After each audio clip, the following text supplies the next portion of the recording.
Jadi wa ma atakumur rasul fakhudhu wa ma nahakum anhu fantahu. Apa yang datang dari Rasul kamu ambil, yang dilarang kamu tinggalkan. Tentang taat banyak ayatnya. Di antaranya ayyuhalladzina amanu athi'ullaha wa athi'ur rasula wa ulil amri minkum. Wahai yang beriman, taatlah kepada Allah, taat kepada Rasul dan ulil amri kalian. Banyak ayat-ayatnya yang mewajibkan kita untuk taat kepada Rasulullah sallallahu alaihi wasallam. Taat kepada beliau mutlak dan jaminannya surga. Orang yang kalau kita taati maka kita masuk surga yaitu Rasulullah sallallahu alaihi wasallam.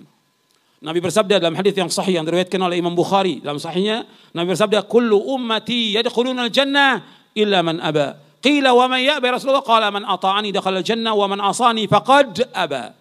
Setiap umatku akan masuk surga kecuali yang enggan. Para sahabat bertanya, siapa yang enggan ya Rasulullah? Barang siapa yang taat kepada aku dia akan masuk surga. Yang tidak taat berarti dia enggan masuk surga. Hadis ini sahih dari Imam Bukhari. Jadi ketaatan ini mutlak. Makanya ketika orang enggak taat kepada Rasulullah, akibatnya fatal.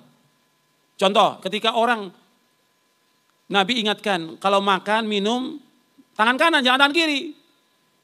Dia disuruh untuk makan dan minum tangan kanan. Dia bilang nggak bisa. Istilahnya kita apa? Kidal. Ya. Nggak bisa. Akhirnya apa kata Nabi, kalau gitu kamu nggak bisa ngangkat tangan kamu. Nggak bisa ngangkat dia. Hadis ini sahih diriwayatkan oleh Imam Muslim. Ketika orang melanggar larangan Nabi, fatal akibatnya. Atau contoh yang kedua, seperti dalam perang Uhud. Nabi sudah ingatkan pasukan rumah.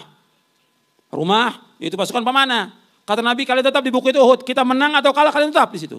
Enggak taat pasukan rumah. Turun untuk mengambil ghanimah yang memang disengaja oleh Khalid bin Walid radhiyallahu an ketika jadi panglima perang waktu perang Uhud. Dia pasukan perang dari pasukan kufar, belum masuk Islam Khalid bin Walid waktu itu. Dia berpikir kalau tetap pasukan rumah di atas kita pasti akan kalah. Akhirnya apa? Dia melempar semua perhiasan yang ada, barang-barang yang ada, supaya pasukan rumah turun. Dianggap mereka ini sudah pulang ke Mekah. Nggak taunya mereka berputar dari balik gunung Uhud, betul turun pasukan rumah, diserang oleh Khalid bin Walid. Dan yang lainnya orang-orang kufar, kalah kaum muslimin. Sampai Rasulullah kena ininya, giginya, gugur giginya. Ini juga kena kepalanya, sampai berdarah-darah, waktu perang Uhud. Jadi ketika orang tidak taat kepada Rasulullah, terjadi kekalahan. Dengan sebab apa? Dengan sebab dosa mereka. Awalamma asabatkum musibun qad asabtum mithla qultum anna hadha qul huwa min indi anfusikum. Allah sebut dalam surah Al-Imran tentang kisah perang Uhud. Ketika mereka bertanya, kenapa bisa terjadi seperti ini? Orang-orang kafir di atas kebatilan, kita di atas kebenaran. Kenapa bisa kalah? Kata Allah, katakan kepada mereka ya Rasulullah.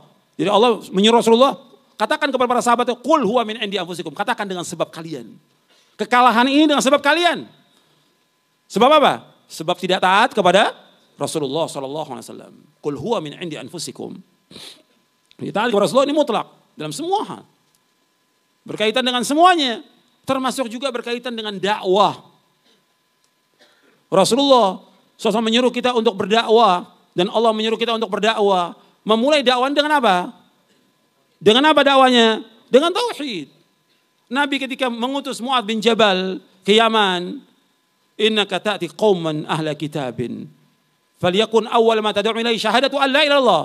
Dan berarti yang lain disebutkan ila ayyuhidullah. Yang pertama kali kamu akan datangi ahlul kitab nanti di Yaman itu. Yang pertama kamu dakwakan agar mereka mengucapkan 2 kalimat syahadat. Dan berarti yang lain agar mereka mentauhidkan Allah. Ya dakwah dimulai dengan tauhid, bukan dengan yang lain. Maka yang harus terus kita dakwakan tauhid tentang akidah, tentang manhaj agar mereka manusia ini beragama dengan benar. Sebab yang namanya dakwah itu artinya mengajak orang agar mereka beriman kepada Allah. Mengajak orang kepada arkanul iman, mengajak orang kepada arkanul Islam. Itu dakwah. Dakwah bukan hiburan. Dakwah bukan hiburan. Dakwah bukan lawak. Bukan. Bukan dakwah nyari simpati orang, bukan.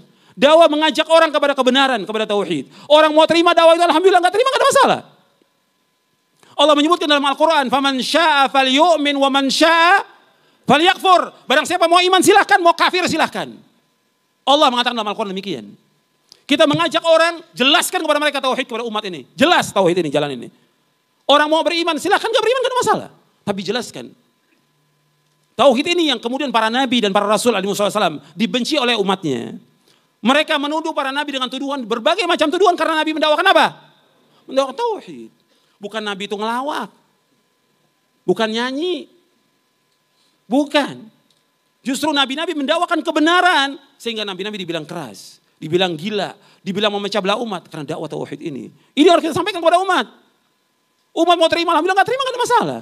Dan terus seperti itu nantinya sampai akhir hayat kita. Ini dakwah. Apakah Nabi ketika Nabi SAW menyampaikan dakwah yang hak ini, kemudian semua orang terima? Tidak. Yang paling pertama kali membenci Nabi siapa? Menolak Nabi siapa? Pamannya. Terus merongrong Nabi. Karena Nabi mendakwakan apa? Tauhid. Tauhid yang Nabi dakwakan. Agar manusia beribadah hanya kepada Allah saja. Agar manusia mengucapkan kalimat la ilaha illallah. Sampai Nabi keliling waktu haji itu. Nabi katakan, qulu la ilaha illallah tuflihu. Ucapkan la Allah, kalian akan bahagia, kalian akan menang, kalian akan sukses. Ucapkan kalimat ini. Tapi dipahami. Maka orang-orang musyrik Makkah mengetahui tentang mana la Allah. Sedangkan orang muslim sekarang nggak tahu la ilallah, hatta dai-nya. Saya ulangi, orang-orang musyrik Makkah tahu tentang mana la ilallah. Tapi orang sekarang kaum muslimin nggak tahu tentang la ilallah, hatta para dai-nya nggak tahu tentang la ilallah. Makanya mereka nggak mau masuk Islam karena mereka tahu konsekuensi la ilallah apa? Dengan beribadah kepada Allah, mengingkari semua sesembahan selain Allah. Sampai mereka mengatakan, aja'alal alihata ilahan wahida inna hadza la syai'un ujab. Apakah akan dijadikan Tuhan yang banyak menjadi satu Tuhan? Ini sangat mengherankan kata mereka. Allah sebutkan dalam Al-Quran tentang ayat ini, aja'alal alihata ilahan wahida inna hadza la syai'un ujab. Mereka enggak mau.